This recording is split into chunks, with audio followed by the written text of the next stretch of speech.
This is Barbara Schock.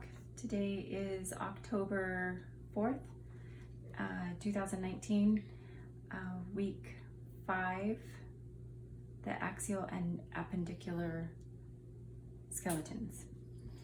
I'm going to first start out with the axial skeleton. Refers to the bones of the skull, the thorax, and the vertebral column.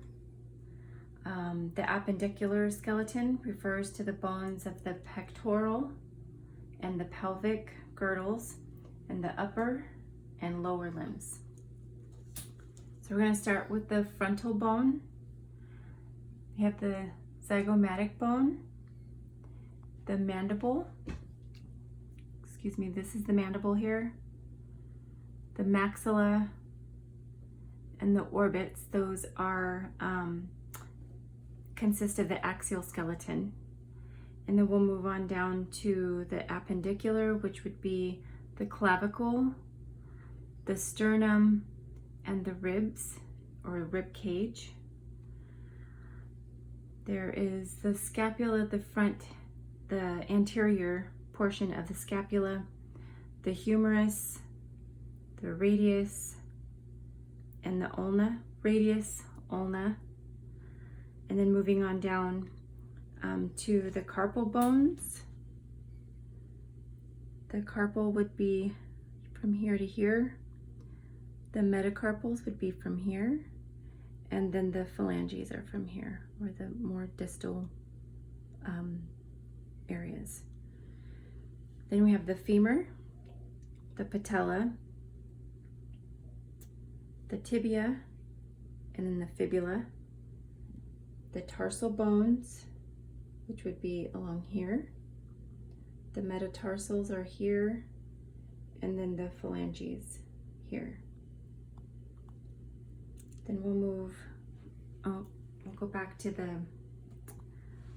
pelvic girdle, which is a part of the appendicular skeleton. There is the pubic symphysis, which is here.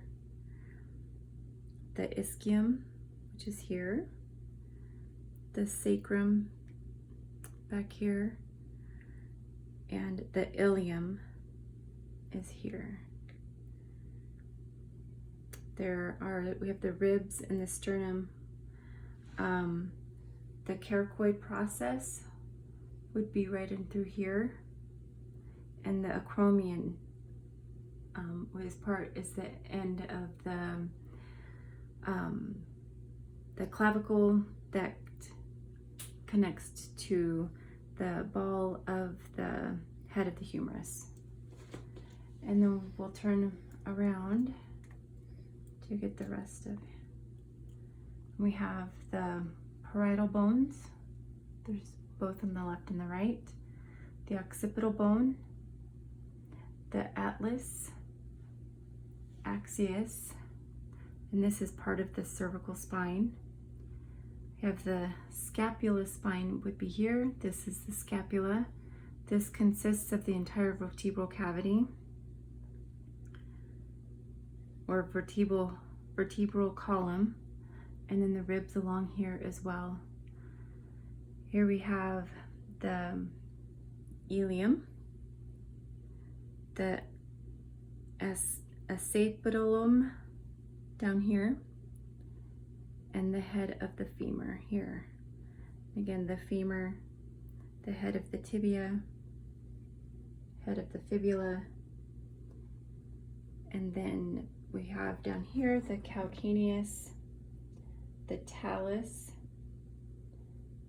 the medial, and the lateral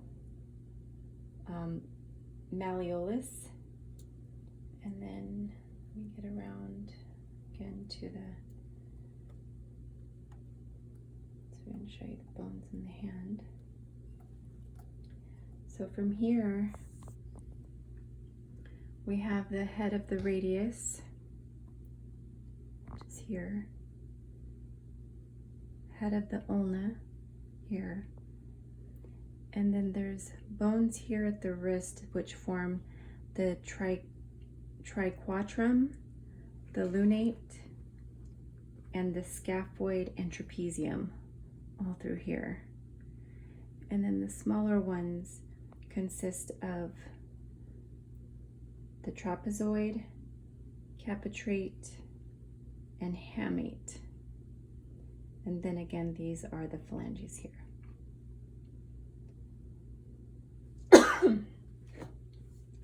me.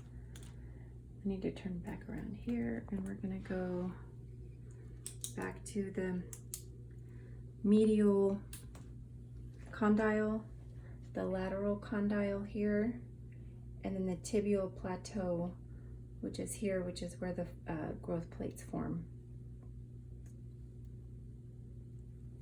And I believe that is it. Thank you.